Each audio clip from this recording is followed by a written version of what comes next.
My name is Rebecca Morgan, 33 years old, a software engineer who carved her own success in Seattle, Washington. It was a Thursday afternoon when an email from my father landed in my inbox with a subject line that made my blood run cold. Final notice: you're no longer welcome. I didn't panic or fall apart. I hit reply and typed 3 words: message received clearly. That was the last communication we had. 15 years of funding their failing tech startup, covering my mother's medical expenses, bailing out my sister's endless disasters, gone with one email. I'd always been the outsider, the one who chose coding over their family vision, the one they dismissed as too analytical, too cold. But that email was the breaking point. I wasn't going to fight for scraps of their affection anymore. By evening, my phone erupted. Texts, missed calls, voicemails flooding in. Dad's number flashed repeatedly. Then my sister's Ashley's.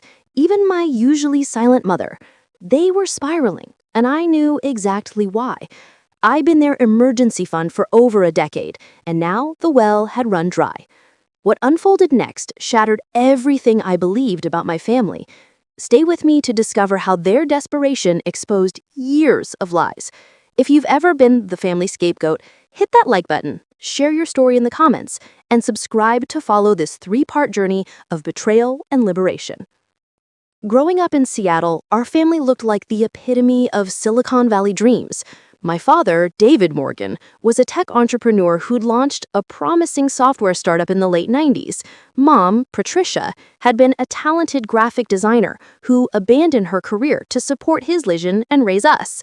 My sister, Ashley, 3 years younger, was the family princess, the charismatic one they believed would revolutionize social media marketing. Then there was me, Rebecca Morgan, the logical, introverted programmer who preferred debugging code to networking events. From childhood, Dad made his expectations crystal clear.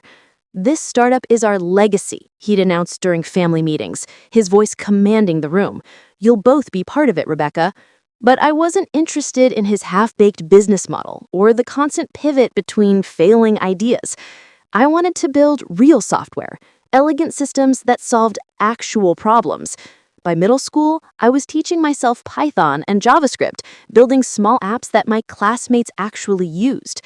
When I told Dad at 16 that I wanted to study computer science at MIT, his reaction was brutal. "That's for corporate drones," he said, dismissing years of my passion. "You need to stay here, help build our platform." Mom nodded automatically, her agreement rehearsed. Ashley, barely 13, rolled her eyes like I was being dramatic. I felt invisible, their favoritism toward her already carving deep wounds. She could skip homework to post on social media, and they'd call it building her brand. I'd win a regional coding competition, and they'd barely glance up. I fought for my education. At 17, I applied to MIT and got accepted with a partial scholarship. Dad's ultimatum was swift and merciless. "If you're abandoning the family mission, you're on your own financially," he stated, leaning back in his chair like a judge passing sentence. "Not a dollar from us." Mom looked away, her silence a vote for his cruelty. Ashley smirked, already convinced she'd won some imaginary competition. I worked 3 part-time jobs: coding for local businesses, tutoring math students, and doing freelance web development at night. Sleep became a luxury I couldn't afford. Student loans piled up, but I survived. Dad never asked how I managed. Mom's occasional "I'm thinking of you" texts felt empty when she'd immediately follow up with lengthy stories about Ashley's latest Instagram campaign or brilliant marketing idea that went nowhere. One Thanksgiving break during my sophomore year, Ashley had crashed Dad's company car after partying, causing $15,000 in damages. Dad laughed it off. "She's young, living life," he said, while I was sitting there having driven 18 hours in my dying Honda because I couldn't afford a plane ticket. When I mentioned I'd landed a prestigious summer internship at Amazon, Dad barely acknowledged it. "That's nice, but Ashley's launching her own consulting business," as if her unregistered LLC with 0 clients trumped my actual achievement. The distance wasn't just emotional, it was structural. Dad's focus remained locked on Ashley, the daughter who'd supposedly inherit and transform his struggling startup. Mom orbited Dad's opinions, her affection rationed to mirror his priorities. Ashley basked in their attention, never questioning why she got a free ride while I fought for every opportunity. I tried calling Mom regularly, hoping to maintain some connection, but conversations always circled back to Ashley's activities. "Your sister's working so hard on the business," she'd say, code for Ashley posting selfies and calling it brand development. By graduation, the divide was a canyon. I'd secured a position at Microsoft as a junior software engineer, my starting salary higher than Dad's startup had ever generated in annual revenue. But at family gatherings, the conversation never left their failing business. "When are you going to use your skills to help us?" Dad would ask, as if my career was a hobby I'd eventually abandon. Ashley would joke about my boring corporate job, and Mom would smile, never defending me. Their favoritism wasn't subtle, it was weaponized, and I was always the target. Those years taught me something crucial. I was their backup plan, not their priority. I kept trying to prove my worth, hoping they'd recognize my success. But the harder I worked, the clearer it became. They'd chosen Ashley, and I was just the safety net they'd never acknowledge. After MIT, I threw myself into my software engineering career with relentless focus. Microsoft taught me to think at scale, building cloud infrastructure that served millions. By 28, I jumped to Amazon Web Services, leading a team that revolutionized data security protocols. My work appeared in tech journals, and I spoke at conferences from San Francisco to Austin. By 31, I was pulling in $250,000 annually, building a reputation as Seattle's go-to expert in cybersecurity architecture. Rebecca Morgan wasn't just surviving, I was thriving. But my family's situation deteriorated rapidly. 7 years ago, Mom was diagnosed with stage 2 breast cancer. The diagnosis was devastating, and the treatment costs astronomical. Dad's startup was hemorrhaging money, their outdated software unable to compete with modern platforms. Their insurance covered basic care, but experimental treatments, specialist consultations, and the best oncologists required cash they didn't have. I stepped in without hesitation. I transferred $45,000 for her initial treatment cycle, covering everything insurance denied. "We'll reimburse you," Dad promised over a stiff phone call, but I knew better. Mom sent a brief text. "Thank you, Rebecca." No call, no real conversation. It hurt, but I told myself this was about her health, not their approval. Then came Ashley. My sister, pushing 30, had burned through multiple business ventures that existed primarily on Instagram. Her latest disaster was a subscription box for artisanal coffee that collapsed within 8 months. She'd maxed out multiple credit cards, owed vendors thousands, and was facing lawsuits. Dad called me on a Sunday evening, his tone matter-of-fact. "Ashley needs financial assistance," he said, as if it was my responsibility to clean up her mess. I sent $40,000 to settle her debts and another $25,000 to prevent the family startup from shutting down entirely. Ashley never thanked me directly. Instead, at our next family dinner, she posted on social media about her resilience and comeback, tagging various business hashtags. Dad hugged her, proud, while I sat across the table, invisible. Mom smiled at Ashley's phone screen, never acknowledging the money that had saved them all. The pattern became my normal. When the startup needed new servers, I paid $18,000. When Mom required a clinical trial in Houston, I covered the $30,000 travel and treatment costs. Each time, I hoped they'd finally see me, truly appreciate my sacrifice. But family gatherings remained the Ashley show. My software innovations, my conference keynotes, my promotion to senior architect, all dismissed with polite nods before pivoting to Ashley's latest social media metrics. Once, I shared news about my team's project being featured in Wired. Mom glanced at my phone and said, "That's lovely, dear, but Ashley just hit 50,000 followers. Isn't that incredible?" I forced a smile, my chest tight with the familiar ache. Dad never asked about my work, only calling when they needed money. "The startup's short this quarter," he'd say, and I'd transfer funds, feeling more like a bank than a daughter. Ashley acted entitled, as if my success existed to subsidize her failures. "You're doing great, so why not help family?" she said once, casually, like my decade of grinding meant nothing. I'd given them over $400,000 across 8 years, funding their lives while building mine.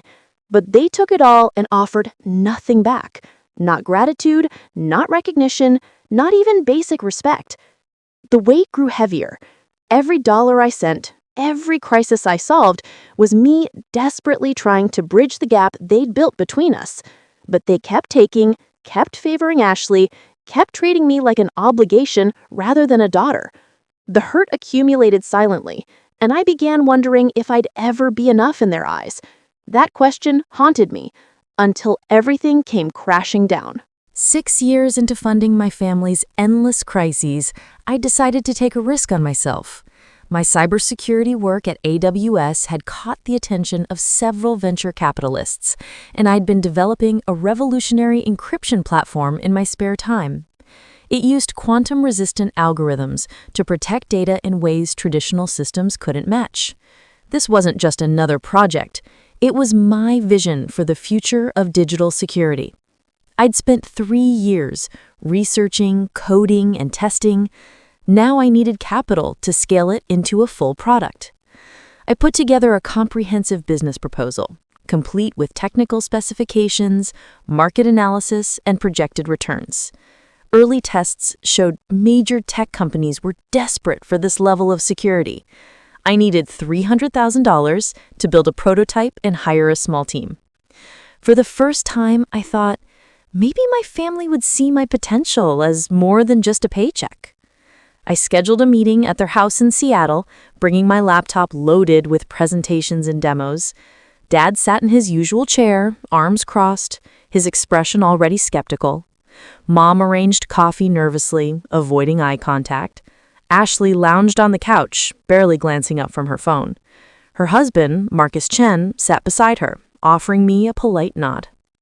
I started my presentation explaining how quantum computing threatened current encryption standards and how my platform could protect against future attacks. This technology could secure everything from banking systems to government communications, I said, my voice steady despite my nerves.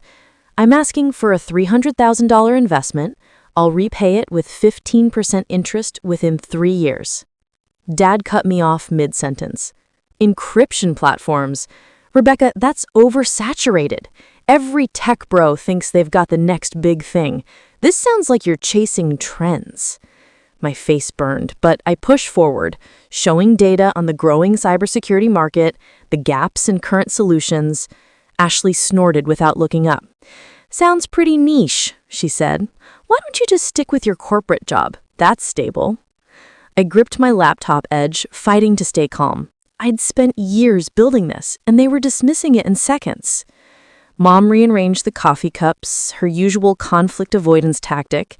I turned to her, hoping for even a sliver of support. "Mom, you've seen what I've accomplished. You know I can execute on this." She hesitated, then spoke quietly. "It seems very technical, Rebecca, very risky. The startup is what we understand." Her words stung worse than Dad's outright rejection. I'd funded her cancer treatments, kept her alive, and she couldn't support my dream. Marcus spoke up, his voice careful. "Actually, I think this is innovative," he said, glancing nervously at Ashley. "Quantum threats are real. This could be massive." For a moment, hope flickered, but Ashley shot him a withering look, and he went silent, shrinking back into the couch. Dad waved his hand, dismissing the entire conversation. "We're not gambling on experimental technology," he stated flatly. "Ashley's finally getting the startup's marketing on track. That's where our focus is." Ashley smirked like she'd won a prize. My jaw clenched. Their failing startup hadn't turned a profit in 15 years, but somehow my proven track record meant nothing. I tried once more. "This isn't a gamble. It's based on peer-reviewed research and industry demand. I've built a career from nothing. You know I deliver results." Dad shook his head. "You chose your corporate path. Family business comes first. Ashley added, maybe if you actually helped with our company instead of chasing side projects, we'd take you seriously. I wanted to scream.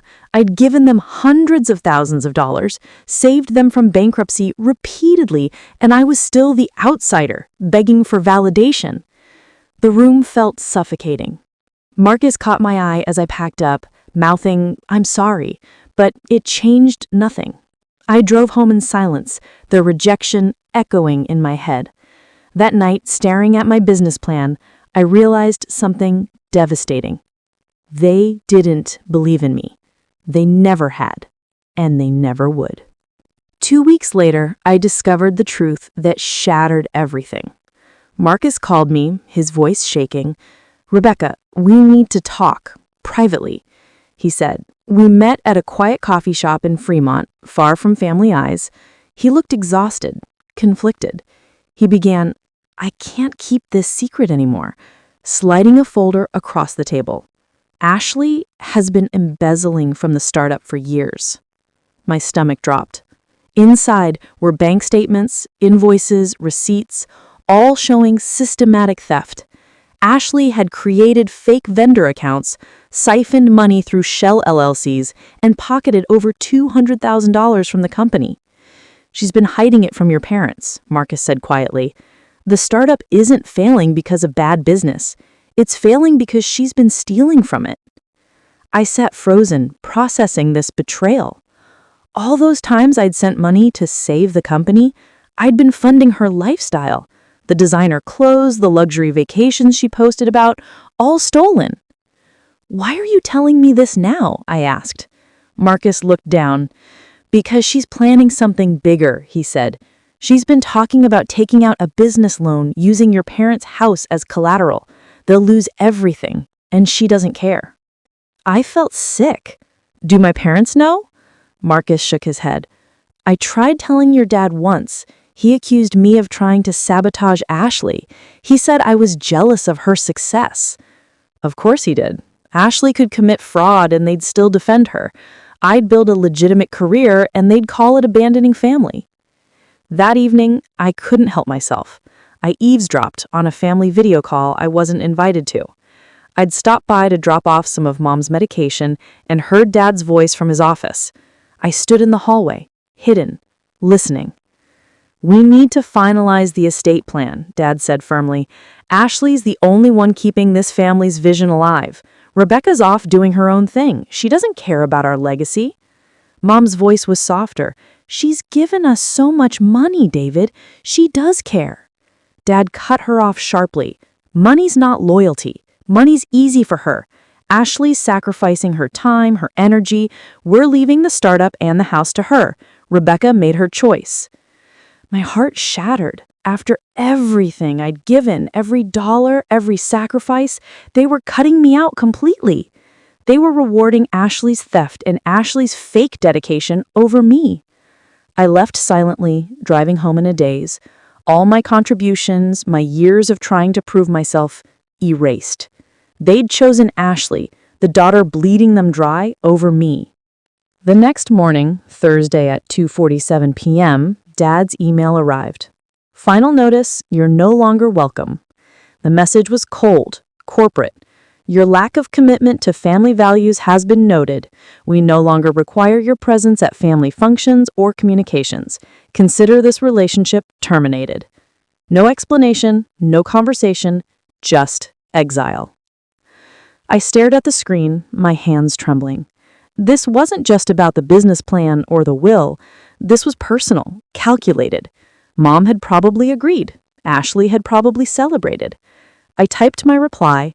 Message received clearly. 3 words.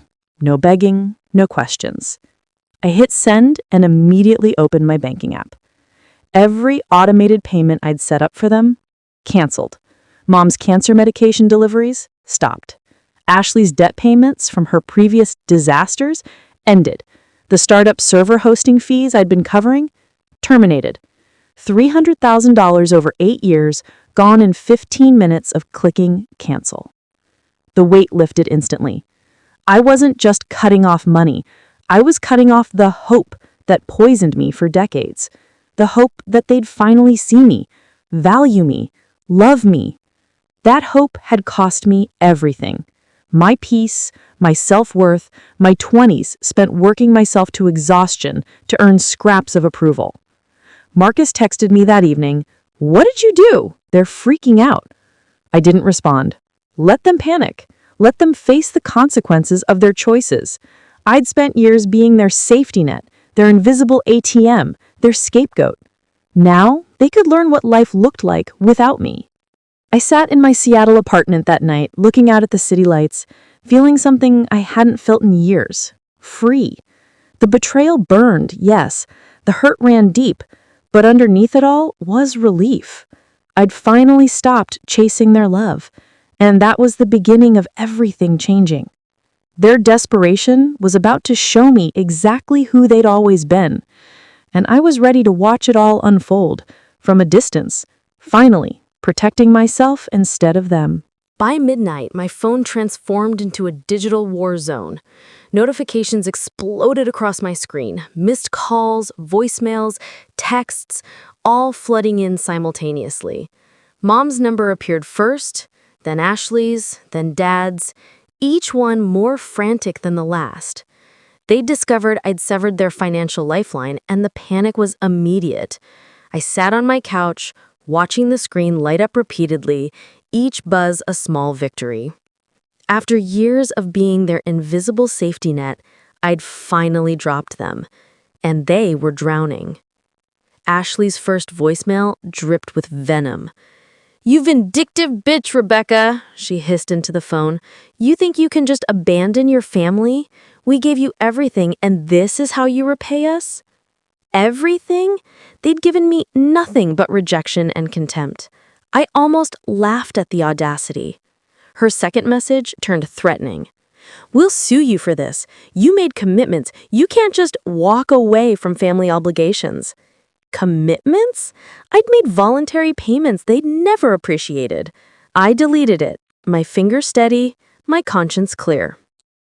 Mom's messages came next, pure emotional manipulation. "Rebecca, how could you?" one text read. "After I stood by you through everything, you're abandoning me when I need you most?" Stood by me? She'd been a silent witness to every dismissal, every insult, every time they'd chosen Ashley over me. Another message? "I didn't raise you to be this cruel." I stared at those words. Anger rising, she'd raised me to be invisible, to fund their lives while they erased mine from their future. Dad's voicemail at 1:30 a.m. was pure rage. "Rebecca, you will fix this immediately," he commanded like I was still a child to be controlled. "The startup cannot survive without your support. You're destroying everything we've built." Everything they'd built? I'd built my career alone. They'd built a failing company on my money and called it their legacy. His second message softened slightly, revealing the desperation underneath. "Your mother's health depends on this. Her medication costs are due. You're putting her life at risk." I saved that voicemail not from guilt, but as evidence of their manipulation. They'd cut me out of their will, called me disloyal, exiled me from the family, but now I was responsible for Mom's survival? The hypocrisy was staggering. Marcus called once, but left no message. I imagined him caught in the crossfire, knowing Ashley's lies, but trapped by marriage. Part of me felt sorry for him. The rest of me knew he'd made his choice by staying silent for so long. By Friday morning, the messages intensified. Ashley sent a string of texts, each more desperate. "The company's accounts are overdrawn. We need you to cover payroll." Then, "Dad's considering selling the house. Is that what you want?" And finally, "Fine, you've made your point. Can we talk like adults?" I didn't respond. There was nothing left to discuss. Their crisis wasn't my responsibility anymore. Mom's tactics shifted to nostalgia. She sent photos from my childhood, me and her baking cookies, decorating Christmas trees, moments I'd treasured. "Remember when we were close? I miss my daughter. Please don't throw away our relationship over money. But it had never been about money. It was about respect, recognition, value, things they'd never offered me. I blocked the photos from my view, refusing to let sentiment drag me back into their dysfunction. Dad called again Saturday afternoon. Against my better judgment, I answered, thinking maybe, impossibly, he'd acknowledge their wrongs. Instead, he launched straight into negotiation mode. "We need to discuss a payment plan," he said, as if I were a creditor. "The startup owes vendors $80,000. Your mother's treatment costs $12,000 monthly. We can structure repayment if you continue support." Not an apology, not an admission, just more demands, disguised as compromise. "I've supported you for 8 years, Dad," I said. "Over $400,000, and you repaid me by cutting me from the will and exiling me from the family?" Silence stretched between us. Then he said, "That was a misunderstanding. We can revisit the estate plan." A misunderstanding? They'd called me disloyal, uncommitted, selfish. "It's too late," I told him. "You made your choice, now live with it." I hung up before he could respond. Sunday brought Ashley's final attempt. She sent a long email, carefully crafted, probably edited multiple times. She acknowledged tensions in our relationship, admitted she'd perhaps taken my contributions for granted, and proposed a fresh start where we'd all communicate better. Not once did she mention the embezzlement. Not once did she take real responsibility. It was a performance. Empty words designed to restart the money flow. I sent it directly to trash. The barrage continued through the week, but my resolution never wavered. Each message, each call, each guilt trip only reinforced my decision. They didn't want me, they wanted my wallet. They didn't miss their daughter, they missed their ATM. I changed my phone number, blocked their emails, and cut every digital tie. The silence that followed was profound, peaceful. 2 weeks later, Marcus reached out through LinkedIn, our only remaining connection. He wrote, "We need to meet. It's important." I agreed to one final conversation, not for them, but for closure. We met at a cafe in Capitol Hill, far from their usual haunts. Marcus looked exhausted, aged beyond his years. He said, "Thank you for coming. I wanted you to know I'm leaving Ashley. I've contacted a lawyer." I wasn't surprised. I asked, "The embezzlement?" He nodded. "She's facing criminal charges. The startup's accountant finally discovered the discrepancies and reported it. Your parents are in shock, but the evidence is overwhelming." Justice, finally. I asked, "How are they handling it?" More curious than concerned. Marcus shook his head. "Your father's in denial. Your mother's devastated. They're trying to cover for Ashley, claiming it was accounting errors. But prosecutors aren't buying it." I said, "And the startup?" I asked. "Bankrupt. They filed last week. Years of mismanagement and Ashley's theft destroyed it completely. They're selling the house to cover debts." Everything they'd amortized over me, their precious legacy, gone. I felt no satisfaction, just emptiness where family should have been. Marcus added, "They keep asking about you, your dad especially. I think he's starting to understand what he lost." I met Marcus's eyes. "Tell them nothing. I'm not part of their story anymore." He nodded, understanding. Before we parted, I handed him a business card. "If you need a reference for your divorce proceedings, call me. I'll tell the truth about what I witnessed." He thanked me, his relief visible. Walking away from that cafe, I felt the final thread connecting me to them snap cleanly. 3 months later, I heard the aftermath through old mutual friends.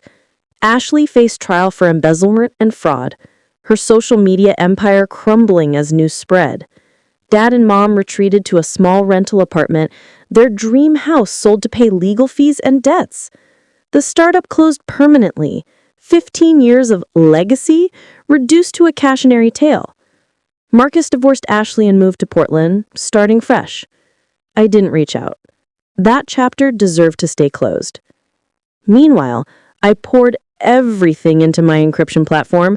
Without family drama draining my energy, I focused intensely. 6 months after cutting them off, I completed the prototype. The demo caught fire at a tech security conference in San Francisco. Within weeks, I had 3 acquisition offers. A major cybersecurity firm bought my platform for $2.3 million, validating everything I'd built alone. I used the money to expand my consulting practice, hiring a team of brilliant engineers, taking on clients from Seattle to New York to Tokyo. My life wasn't perfect. Rebuilding trust and relationships after family betrayal takes time, but it was authentically mine, built on my terms, funded by my work, free from their toxic expectations. I found peace in boundaries, in choosing myself over people who'd never chosen me. The pain of their betrayal faded gradually, replaced by pride in my accomplishments and gratitude for my freedom. I learned something essential through this journey. Respect must start with yourself. I spent years trying to earn their love through sacrifice, thinking I had to prove my worth with money and endless support, but no amount of giving could change how they saw me. Setting boundaries wasn't cruelty or abandonment. It was survival and self-preservation. It taught me to value my own worth, to walk away from those who diminish it. I hope anyone listening takes this to heart. Family isn't an obligation to endure pain. It's supposed to be a bond that elevates you, supports you, celebrates you. If it doesn't, you have every right to let go. Thank you for following my story across these 3 parts. Sharing this wasn't easy, but it's my truth. And I hope it helps someone else recognize their worth. Have you had to set boundaries with family? What did that journey teach you? I'd love to hear your experiences in the comments below. Your stories matter, and I'm grateful to everyone who listened and stayed until the end. Remember, you deserve respect, recognition, and love. Never settle for less.